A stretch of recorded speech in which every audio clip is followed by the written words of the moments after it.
What do you do confidently now that made you feel weird in the past? Unwrapping a tampon in a public bathroom lol. The differences in experiences here are great. I definitely used to pretend I was unwrapping a tampon, so it didn't sound like I was just waiting for the other person to leave, so I could poop, paint/draw, and then share it with strangers. I did not grow up with art, and had absolutely no confidence in attempting it. During our quarantine this spring, I taught myself how to watercolor and draw birds, and am now selling prints and stickers, and donating 100% of the profits to bird conservation groups. I just love birds. Pee without asking. Slightly unrelated, but I used to tutor kids high school and below in math. When you talk with them, you realize how much your day-to-day as a kid in school legitimately feels like prison. You're told where to sit, what to do, where to look, where not to look, when to eat, when you can drink, and ask to pee. If you're caught losing your attention all during that 8-hour block, then someone yells at you. Then when you get home you have to do work from the rest of the day. Being an adult is rough sometimes, and it's extremely difficult when you've got actual devastating problems, but for most adults it's much nicer than school was. I wouldn't trade my current life for a second. Not really at the present, not since February, but going to the cinema alone. First time I ever did, back in 2016. It felt weird tbh. Even had a mother ask me if I was waiting for anyone when I saw Kong Skull Island, but now I actually prefer it most times. It means I don't have to worry about scheduling with a friend on what day's best. Don't get me wrong, I have still gone with friends, but 95% of the time I go alone. I can do whatever I want before or afterwards, whether to look around the shops or just go straight home. Asking people to pay back money they borrowed. Back in my senior year of college, I used to dread asking my roommates to give me the money for the bills. No idea why, since that's what they agreed to. I just felt like such an ass**hole for doing so.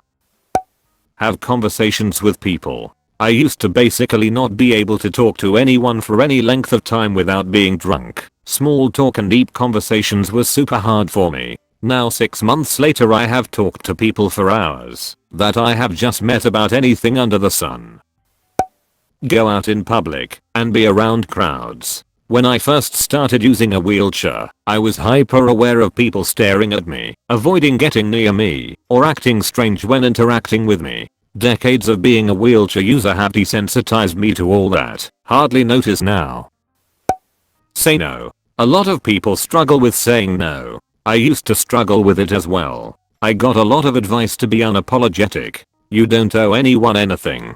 You don't have to give a reason to say no. That is stupid advice. That is obviously going to harm your relationships. Instead I realized that most people are reasonable. I present my case in a way that the other person can understand and explain why I need to say no. Almost everyone understands and does not want to put you in a difficult situation. If the other person is not reasonable, there is no point explaining further. Then you just gotta say no. But you need to try to explain first.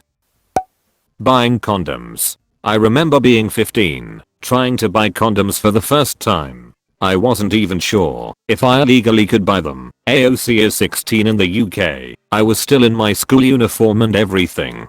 My friends were giggling and both trying to make me feel better and also poking a little bit of fun. But although I was embarrassed, I told myself, if you're not mature enough to buy condoms, you're not mature enough to have sex, and obviously, I wanted to have sex. So I forced myself to put on a brave, confident face and just bought them. I went to the counter by myself. Didn't get eyed, so I assume it's not illegal to sell condoms to minors. The woman could probably see through my facade and just didn't say anything and was totally normal. After my friends were like, OMG, how did you do that? You're so brave. I couldn't do that.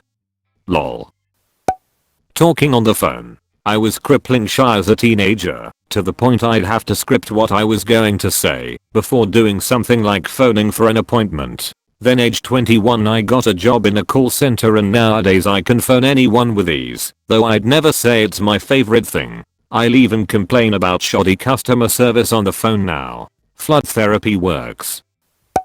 Embrace my absolute love for pink after years of deluding myself into believing I wasn't like the other girls. Lol edit. My first bunch of awards. So glad everyone's breaking out of their shell into the wonderful world of pink. Now I must ask, red pink or purple pink? I'm the fat girl in the gym. For my entire adulthood, I would hold back my workouts for fear of jiggling, sweat, boobs bouncing, heavy breathing. I get red in the face with any exertion. Finally, I got some quality clothes that fit properly, really good bras that keep the girls in check, and now I'm really proud of how hard I work. I sweat through my clothes every workout. My hair gets soaked. I love leaving drips underneath my heavy bag. Now my coaches use me as an example of what to do if you want higher intensity in the exercise we are doing. I love it. Only 2 more hours until class starts. Dance. Whenever the opportunity arose through puberty and early adult life, I'd just be standing in the corner, too shy to do anything, and caring a lot about how I looked to people. Sidestepping shyly if I felt forced, to the point of getting nervous about the fact that I wasn't doing anything. Then, one weekend at a music festival, something clicked that felt completely out of the blue, and I started flailing my arms around and making the dumbest moves to the sound of the music, and I had the best time in my life. If there is a party, I'm dancing all night with everyone and anyone. And it looks like sh*t, but I'll be damned if my white ass asterisk isn't having the best time. Eating alone in restaurants, at least before COVID. I used to be self-conscious about it, but now I don't give it a second thought. Life is too short to not have the meal you want, particularly if it's going to perk up your mood on account of worrying about what the people around you might think. Enjoy yourself and what you do.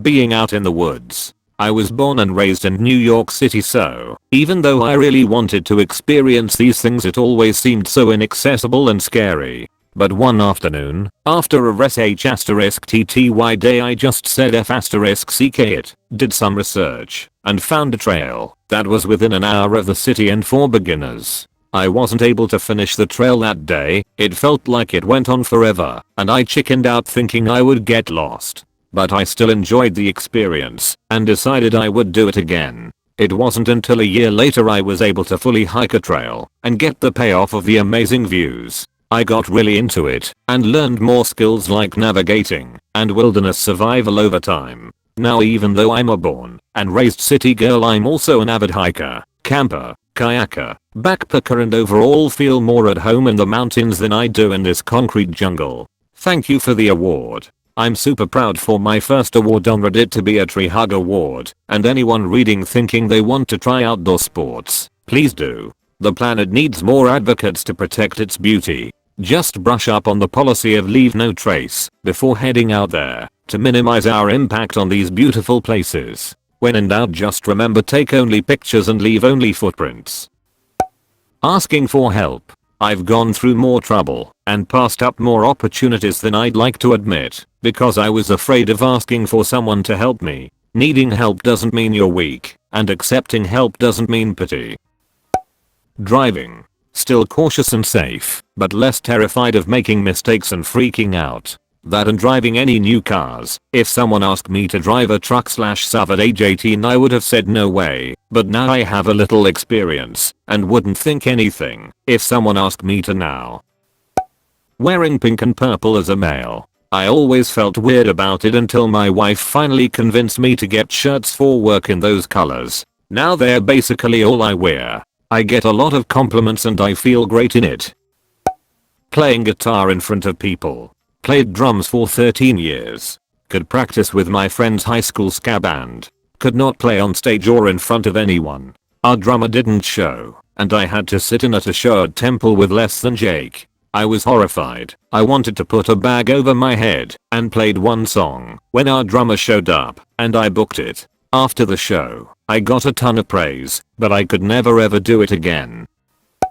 Talk to executive level audiences always made me feel weird in the past because they were so senior to me. Now, I'm a bit older and a bit wiser. I have more experience and exposure to C-suite level folks. Most of them are really nice, down to earth people. I also now talk to my dog in public So take my previous statement how you'd like relative to this statement. I jaff if you think it's weird anymore about my talking to my dog like he's a person. He understands what I'm saying most of the time. Barking at men catcalling me. I'm not sure if you mean barking literally here, but I hope so, because I did this once, and it was f***king great. I used to be really good at animal impressions as a kid, and one I've carried with me into adulthood is big scary dog bark. So one time I was out cycling in a dress and this dude made like a salacious yappy dog barking noise at me, and I just f***king unleashed on him as I went past. Probably not my best bark, since it takes 2 hands to do properly, and I'm not that talented a cyclist, but so satisfying. Saying I dislike football. It's like a cardinal sin in the UK. During middle school I pretended to like it to try and fit in, picked a team, Arsenal, tried to watch games. Made me dislike it even more. Through secondary school, and into my first job, when I said I didn't like football it was usually a cue for some form of harassment. Not a real man, what are you, gay? etc. Now I'm happy to say it, and couldn't give a toss how it's received. Smile/laugh. I have one misaligned tooth that makes my smile look like I'm missing a tooth. As kids my parents couldn't afford to get me braces. I would cover my mouth and laugh as a kid. Got laughed at by a lot of kids at school. Got a lot of mean nicknames. Then my first boyfriend happened who made me realize I'm amazing the way I am. He made it a point to compliment my smile every time we went out. It's been getting better since then. I'm close to 30 and I couldn't really care anymore. Now I find it one of my cutest features. Speaking in public. I got a job in sales that required me to give presentations in front of people. After my first solo presentation, the customer actually told me how sh**tty I was and how I would never make a good salesman. I went back to my car and threw up. Now I give presentations multiple times a day, and I'm so used to it that I can devote most of my attention to gauging audience reaction, allowing me to adjust the pitch and emphasize or de-emphasize different topics based on their interest. That original customer got demoted about a year ago, which was pretty sweet. Now I deal mostly with his former assistant, who got his old job. In India, you're looked down upon if you listen to Hindi music, read Hindi books, or are a fan of Bollywood. Growing up I felt the need to completely westernize myself, listen to English music exclusively, only watch Hollywood movies, the whole shebang. Since last few years, I've been embracing my native language in my culture. It's taken a lot of rediscovering my past, amazing movies I missed out on because I was too cool to watch them, Hindi music that I was too cool to play on the speaker. It's liberating to embrace your roots.